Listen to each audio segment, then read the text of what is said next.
have you ever heard of a Quinkin? How about a Joogabinna? A Jingdaring? Tarawara? Mingawan? Putikan? Dulaga? Gulaga? Or a Thulaga? Do the names Nukuna, Yowie, Pangarlangu, Jimbra, or Changara mean anything to you? Or what about Yowie? Welcome to Strange and Unexplained with me, Daisy Egan. I am an actor and a writer, but not the Dr. Seussy kind who writes in manic rhyming riddles with nonsense words, sometimes using vaguely racist imagery. No, the Dulaga, Gulaga, Jimbra, and Yowie are real names for a storied creature of the Australian continent. The names are Aboriginal words, as the creature's origin is with the Indigenous people of Australia. So put on your side-brimmed hat, and I'll put on my Australian accent, which I know you all love so much, and let's travel to the outback to find the elusive Australian Bigfoot, sometimes known as the Yowie.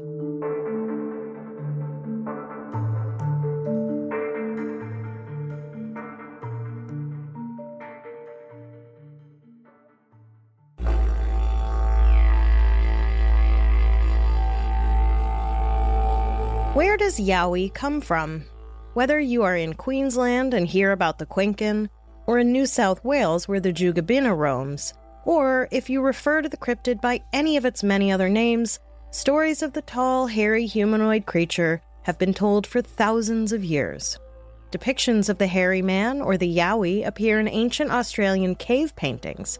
Some believe the Yowie and its counterparts are an extinct or officially undiscovered species that has been hiding out in the outback all these centuries, giving humans an occasional titillating glimpse and stoking the fires of folklore. But why does such an old, well-established legend have more names than a gay pride acronym has letters? Well, it might surprise you to learn that not all Aborigines are the same. While most Aboriginal cultures seem to share the Yowie and many of the descriptions of the creature are similar, some details of how it looks and acts do vary from tribe to tribe. For example, the Kamilaroi, one of the 4 largest Indigenous tribes in Australia around New South Wales and southern Queensland, defined the Yowie as a spirit that roams at night. Kind of vague, but ethereal and a definite departure from the hairy ape man many of the descriptions conjure.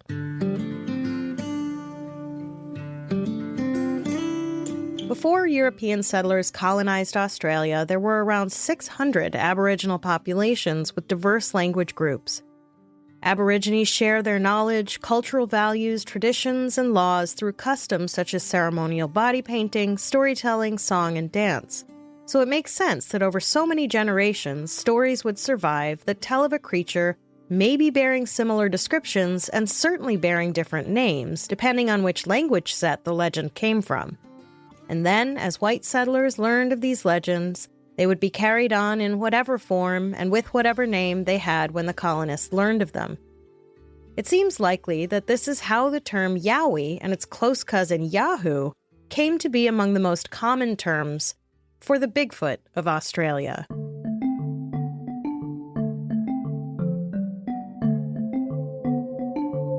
A 2001 book by Robert Holden called Bunyips, Australia's Folklore of Fear, contains the 1842 account of a European settler describing the creature known in this passage as the Yahoo. Quote, "The natives of Australia believe in the Yahoo. This being they describe as resembling a man of nearly the same height, with long white hair hanging down from the head over the features. The arms, as extraordinarily long, furnished at the extremities with great talons, and the feet turned backwards, so that, on flying from man, the imprint of the foot appears as if the being had travelled in the opposite direction. Altogether, they describe it as a hideous monster of unearthly character and ape-like appearance." End quote. Well, okay, tell us how you really feel. Not too flattering for the creature of many names, but also, backwards feet? Why on earth? And how on earth? As to whether the Yowie or Yahoo is a real creature or just a character of folklore, the truth may be somewhere in the middle. The creature seems deeply connected to an aspect of Aborigine culture known as the dreaming, or Jukurpa. AboriginalArtAustralia.com describes the dreaming as representing, quote, the time when the ancestral spirits progressed over the land and created life and important physical geographic formations and sites, end quote. The site goes on to talk about how the dreaming is an Aboriginal philosophy, quote, based on the interrelation of all people and all things. The past of the spirit ancestors, which live on in the legends, are handed down through stories, art, ceremony, and songs. The dreaming explains the origin of the universe and workings of nature and humanity. It shapes and structures life through the regulation and understanding of family life, the relations between the sexes, and obligations to people, land, and spirits, end quote. So, how did the being make its way from the dreaming into contemporary folklore and storytelling? Well, unsurprisingly perhaps, it took the white man to take the idea and spin it into something for worldwide consumption. The Kamilaroi Yowie, or spirit that roams at night, is, as I mentioned, one abstract departure from the hairy man idea of the cryptid. But as the legend grows and exists in the minds of white settlers for longer, it begins to solidify in the more primate-based interpretation of the creature.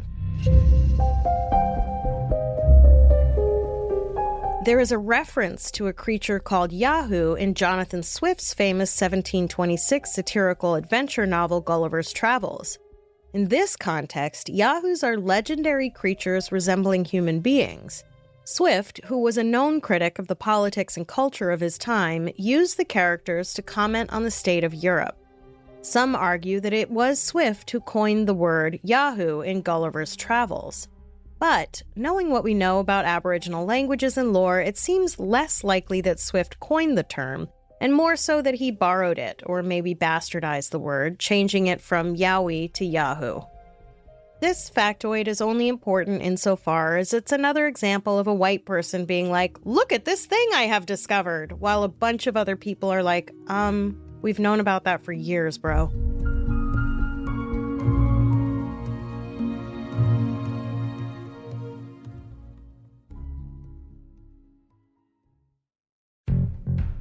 Strangers, Skims is back. I'm sure you've heard a lot about Skims, but I want to tell you what I like and appreciate about Skims. Skims is one of the most inclusive underwear brands that I have found in terms of sizing and skin tone. Not only is their Fits Everybody collection super soft and comfy for all-day wear, but their bra sizes go all the way up to 44H. So you don't have to shell out extra bucks for custom-made bras if you're blessed with tiggle bitties. For me, I love the Racerback Triangle bralette. It gives me the support I need while feeling like I'm not wearing anything at all. The Fits Everybody collection is available in sizes extra small to 4X. You can shop now at skims.com and Skims stores. After you place your order, be sure to let them know I sent you. Select podcast in the survey and be sure to select my show in the drop-down menu that follows.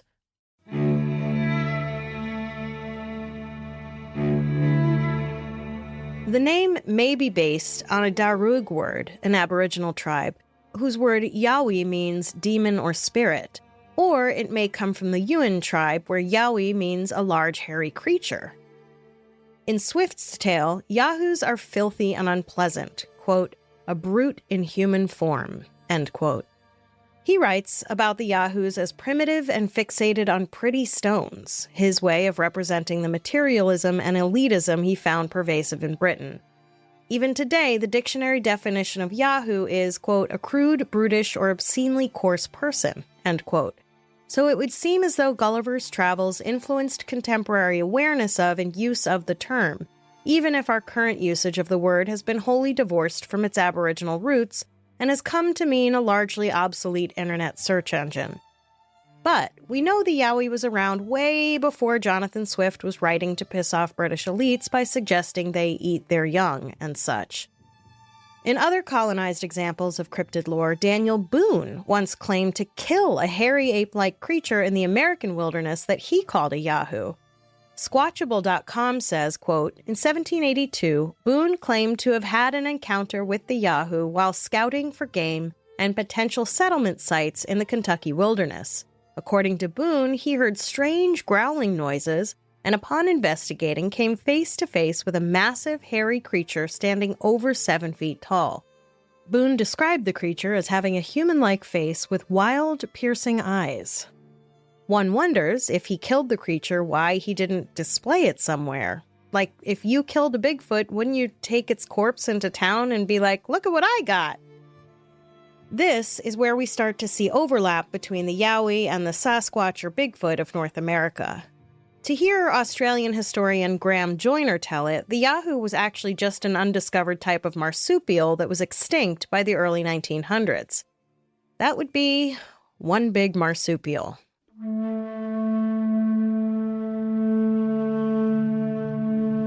So, what is a Yowie? The Yowie, or whatever other name it goes by, is fairly consistent in its description across tribes and generations since the colonial settlers began documenting it. Some descriptions are more outlandish than others or contain a few unfamiliar details, like the one in Holden's book with the backwards feet and so on.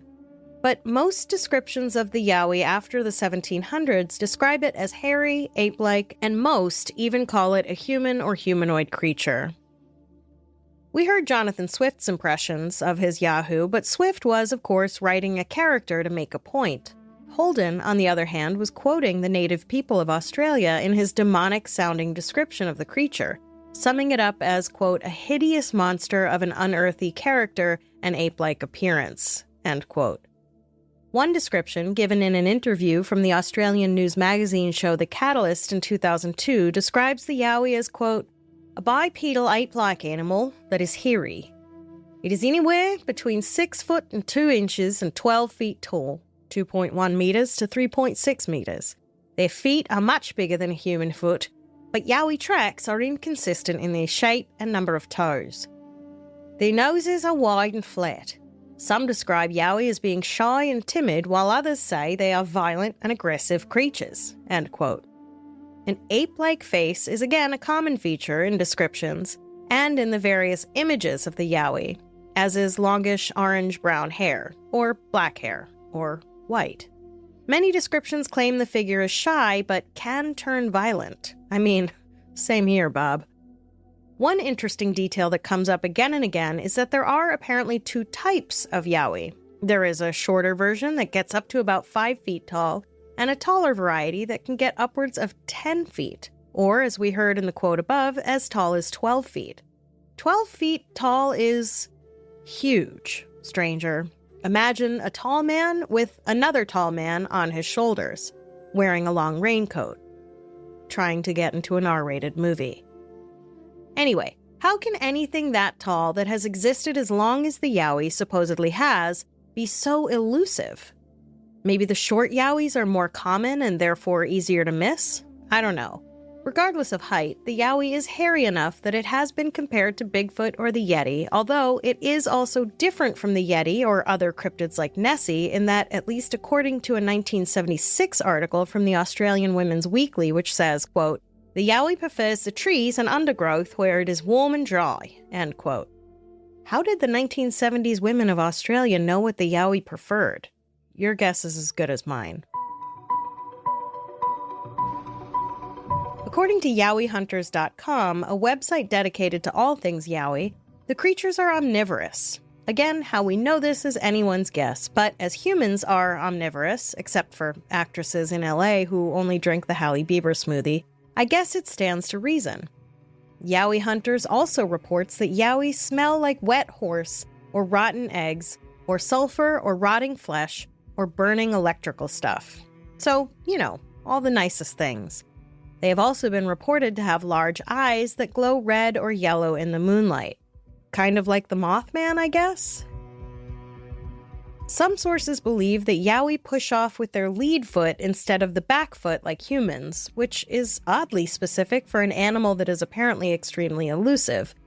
They say Yowie have been seen alone or in groups of 4 to 5. They communicate using grunts, whistles, growls, and wails. When they clap their hands, it sounds like wood slapping. They are not strictly nocturnal or daytime hunters. Their footprints and hair have been found around triangular structures made out of saplings.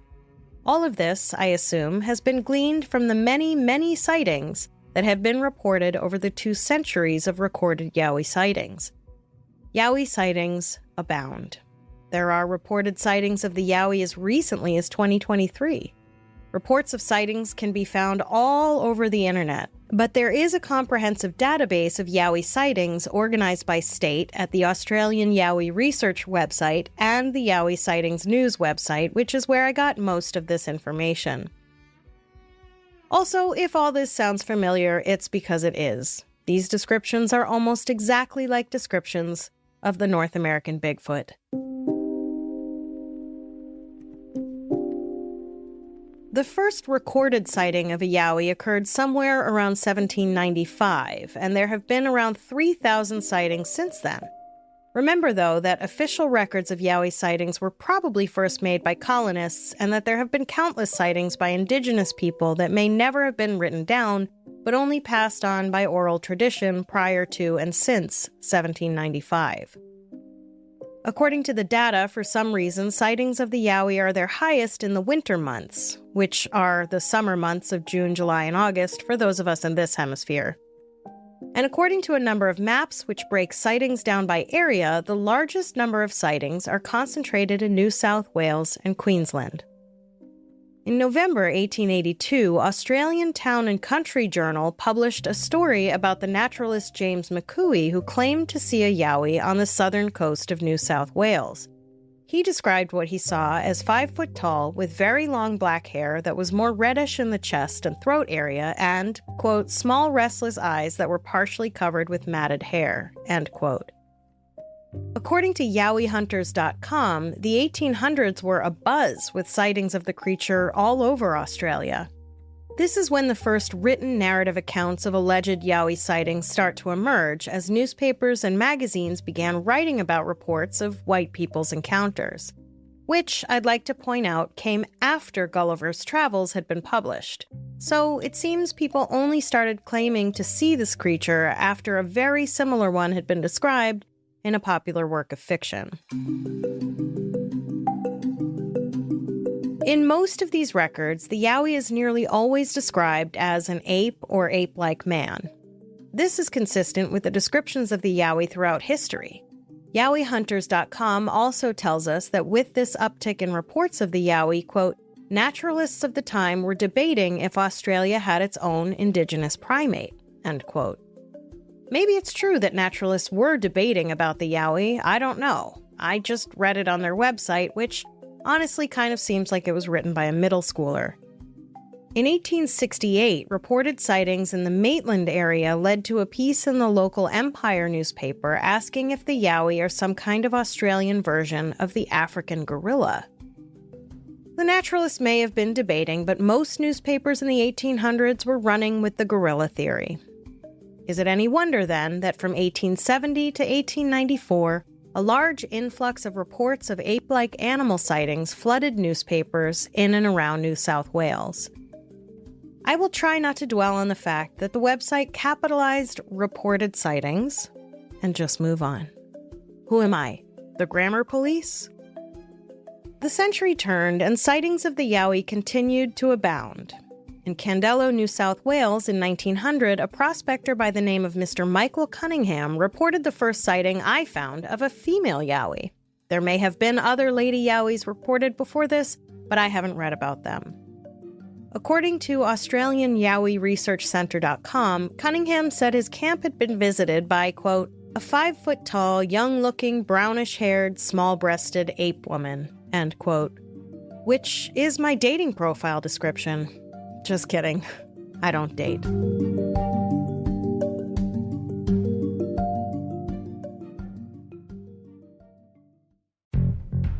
Strangers, are you still limiting your carbs? Haven't you heard? We're not doing that anymore, especially not now that Wild Grain is here. Wild Grain is the first bake-from-frozen subscription service offering the most delicious breads, pastas, and artisan pastries made with real ingredients that are good and good for you. Each box is fully customizable and everything bakes in 25 minutes or less and isn't filled with preservatives and gross stuff. And if you're gluten-free or vegan, there's delicious options for you too. Right now, I'm super into the 3-cheese sourdough loaf and the croissant loaf. That's right, it's a loaf of bread made out of croissant dough. Are you kidding me? Heaven. Are you ready to bring all your favorite carbs right to your doorstep? Be sure to check out Wild Grain so you can begin building your own box of artisanal breads, pastas, and pastries. For a limited time, Wild Grain is offering our listeners $30 off the first box, plus free croissants in every box when you go to wildgrain.com/strange to start your subscription. You heard me, free croissants in every box, and $30 off your first box when you go to wildgrain.com/strange. That's wildgrain.com/strange. Or you can use promo code STRANGE at checkout.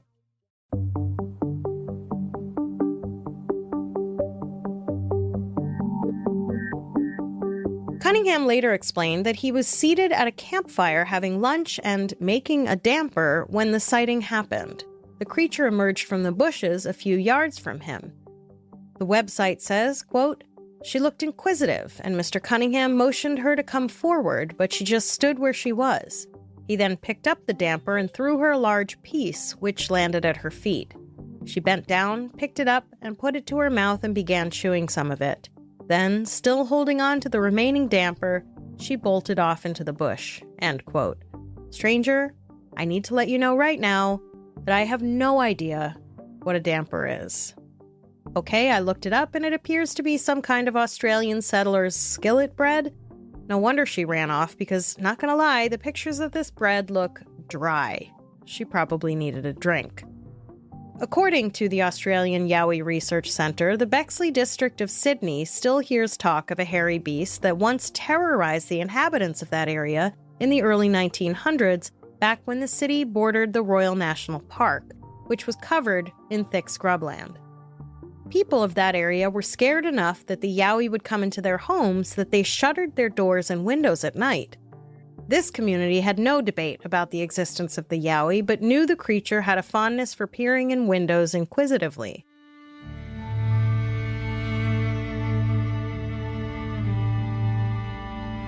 On the shoreline of Waganga Inlet in 1900, the discovery of large, hairy man footprints caused a stir among locals. Some claim the prints were made by a 7-foot-tall, hairy female doulagard. Another female. Cool. Discoveries of foot, hand, and knee impressions supposedly left by large-sized hominids when crouching to drink have been, and still are, found on remote coastal and inland mountain creeks since the first years of settlement.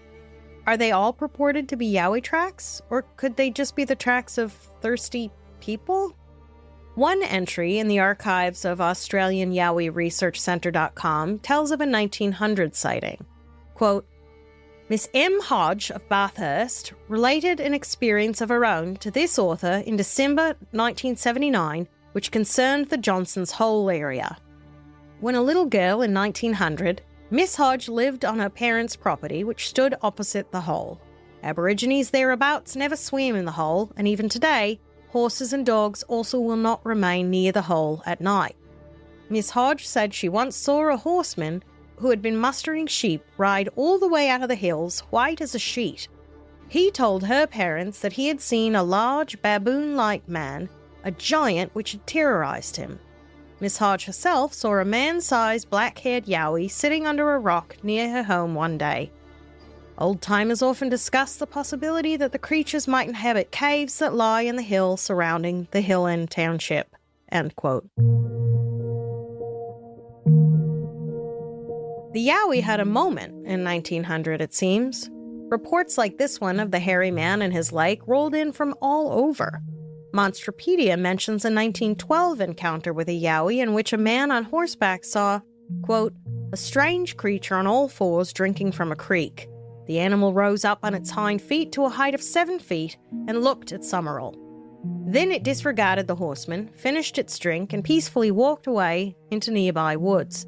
The following day, Summerall's friend Sidney Wheeler Jeffcott rushed to the scene of the sighting and discovered an abundance of handprints and footprints.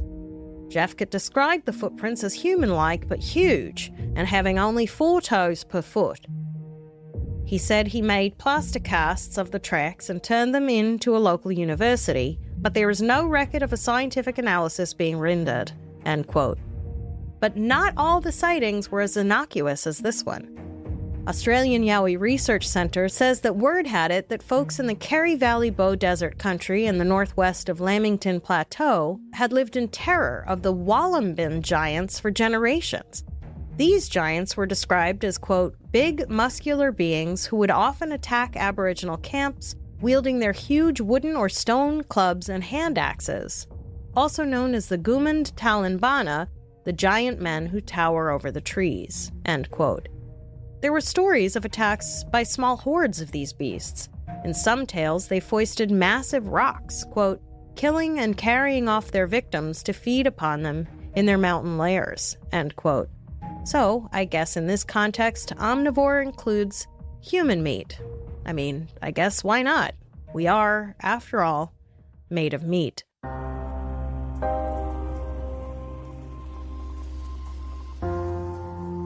I assume there are many more such tales of the Yowie appearing here and there throughout the century, but there does seem to be a dip in reporting until the 1970s, when Yowie activity picked up again.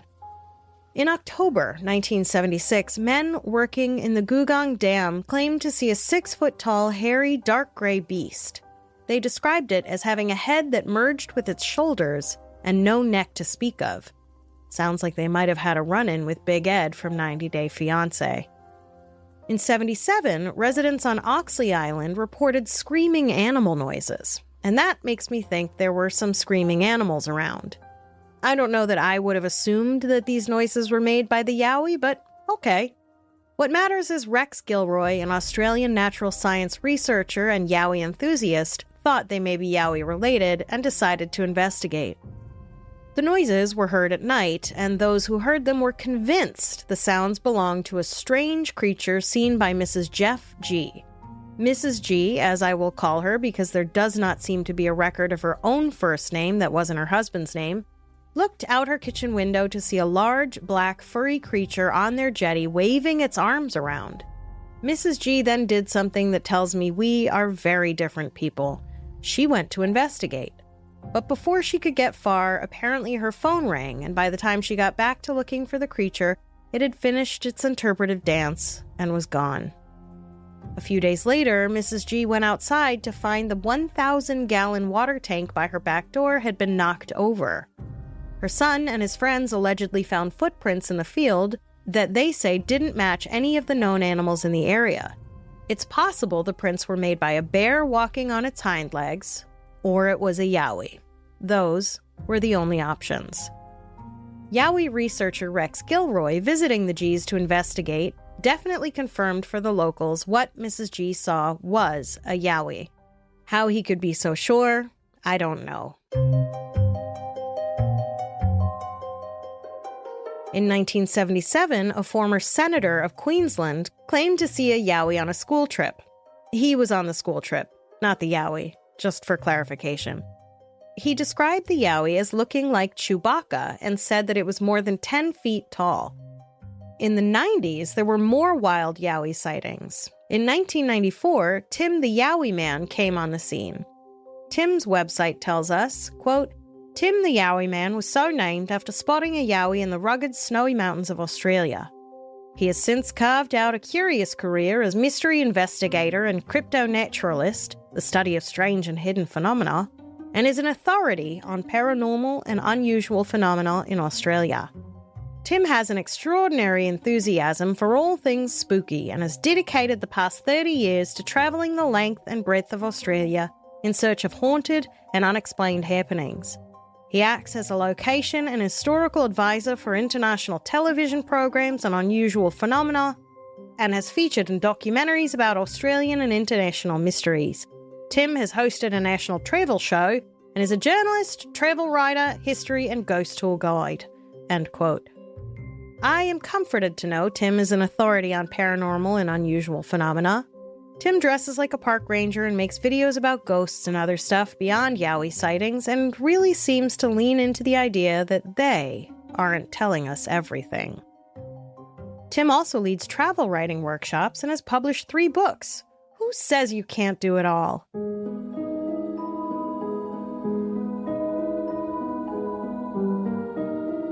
couple of years after Tim's life-changing Yowie sighting, a couple on vacation from Newcastle reported seeing a shaggy creature walking upright with no neck and disproportionately long arms. This creature apparently stood around 7 feet tall. Crikey.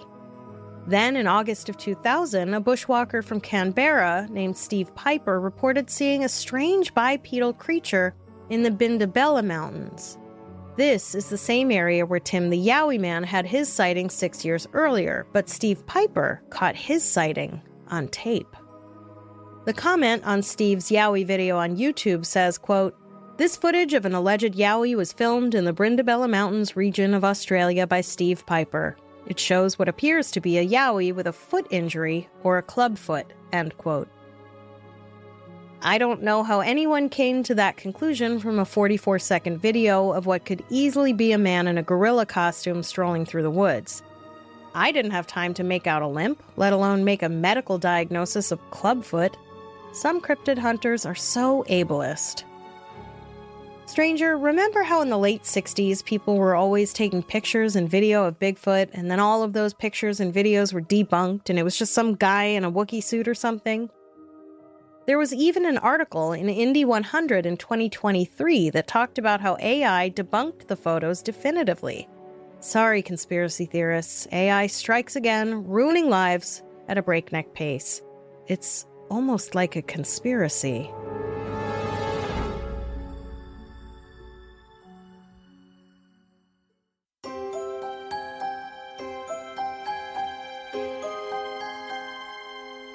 Reports of the Yowie didn't slow down after the Piper video. In March of 2011, a Yowie sighting was reported in the Blue Mountains west of Sydney. This one was also captured on video, and there are pictures of the footprints. After this, in the modern age of video and social media, there is an avalanche of video sightings on YouTube. In a couple, the Yowie is so visible, in spite of the camera being shaky and accidentally losing sight of the creature, that you can clearly see the fucking Halloween costume being worn by the cameraman's pal Gerald or whoever. The internet is lousy with these hack videos, but are they all fake, or does the true documentarian just get buried under the ham-fisted attempts of these wanton fame hustlers? In 2013, a music videographer claims to have seen one north of the city of Bexel crossing the road at night as he was driving home from a job in the city of Eltham. He claims the creature jumped the barbed wire fence before pausing at the end of the road and crossing 2 lanes of traffic while shielding its eyes from the headlights. He described the creature as having a solid build, large and lanky arms and legs, and says it ran quickly, jumped the fence with no issues, had a stooped posture, high shoulders, small head, and looked like it had no neck. I think it is encouraging in this case that even though this guy was a videographer, he did not capture video. It makes it feel spontaneous and honest. I don't know if what he saw was a Yowie, but I think he saw something. Of course, I don't know what kind of refreshments were available at his music video job. Maybe he hit the jazz lettuce hard before he headed home. Still, at least it's not a video of a man in an Elmo suit. Some other reports in the area include 2 fishermen who saw 2 large ape-like creatures that threw rocks at them, and a young girl saw one while picking wildflowers that she described as a 7-foot-tall man with tan hair watching her. Girl, run away! Didn't you see Frankenstein? It seems to me that the more recent sightings claim to be increasingly violent. A man claimed he was attacked in his bed by a 4-foot-tall ape-like creature covered in 5-inch-long bristly hair. He escaped the attack by punching the creature. But seriously, stranger, wouldn't there be more made of this sighting?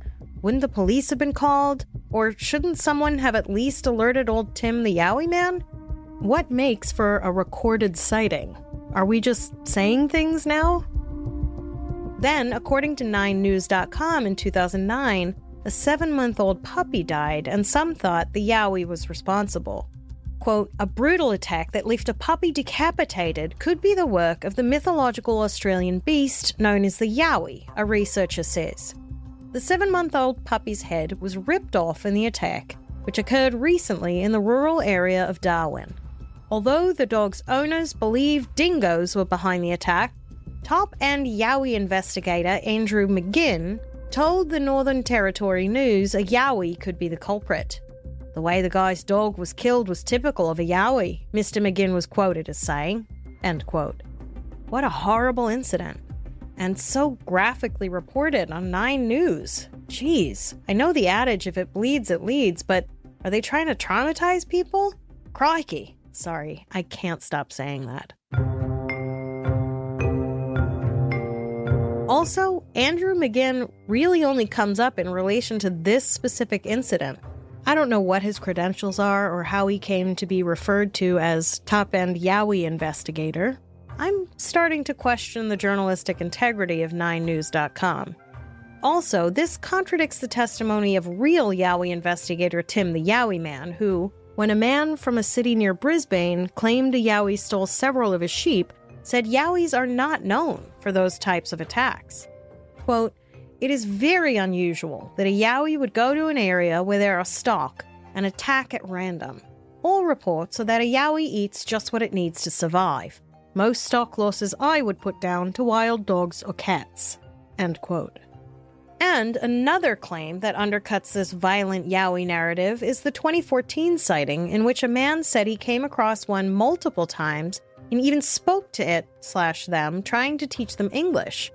I am more inclined to believe a story like this one from 2013, where 2 people who wished to remain anonymous were out fishing at 2 a.m.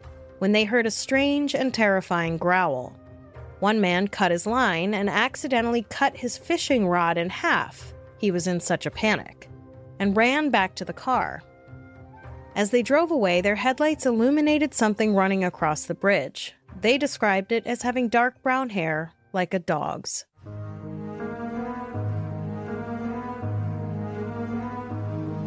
In 2023, the Daily Telegraph reported on local Yowie sightings and quoted a Sydney-based Yowie researcher. Quote, researcher Paul Cropper said the recent sightings revealed some classic elements which provided a common thread linking many experiences by many people over many decades. The fact that this thing was heavy-set with long arms and a small head, these are classic traits, Mr. Cropper said. There is the valid question of why no one has run a Yowie down with a 4-wheel drive, noted Mr. Cropper. But the fact remains that for well over 100 years, from early settlement to modern times, people have claimed to have seen the same thing.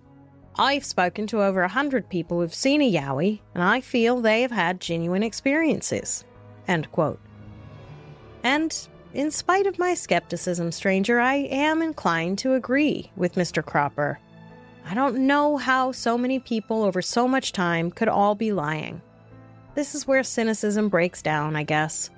Whether it comes to alien aircraft sightings or the Yowie or some other bizarre phenomenon, when there are this many consistent reports, my faith in my fellow human overtakes my doubting nature. Maybe the really wild thing isn't that all these people saw a Yowie. Maybe it's that we just can't dismiss their claims outright. There will always be that seed of wonder that has us believing things that are strange and unexplained.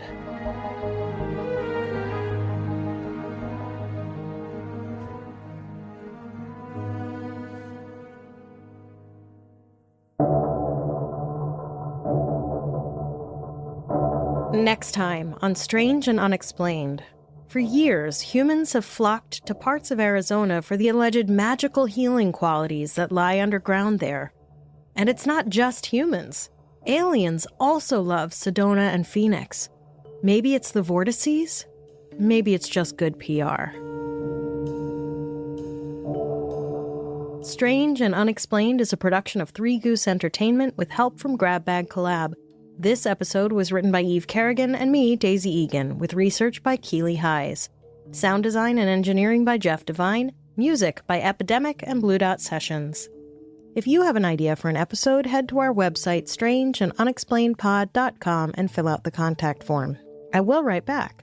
For more amazing content, join us at patreon.com/grabbagcollab, where for just $5 a month, you get all the Grab Bag exclusive shows, and for $8, you get those, plus Amber Hunt's Crimes of the Centuries and Strange and Unexplained early and ad-free. Grab Bag is an all-female and non-binary owned profit share network where our contributors get to keep ownership of their shows. We strive to give a platform to those who might not be able to land themselves on a bigger network. Who knows? Maybe you have a podcast idea you'd like to pitch to Grab Bag. We've got live recordings, watch parties, book clubs, and more. Why there's so much going on over at Grab Bag, you'll wonder if we missed the memo on how capitalism works. Join me on Instagram at SNUPod, Daisy Egan, and Grab Bag Collab, or head to the Facebook page to join in the conversation. If you like the show, please visit a sponsor with our unique code, give us a quick review and 5 stars, subscribe and download, and tell a friend. Stay strange.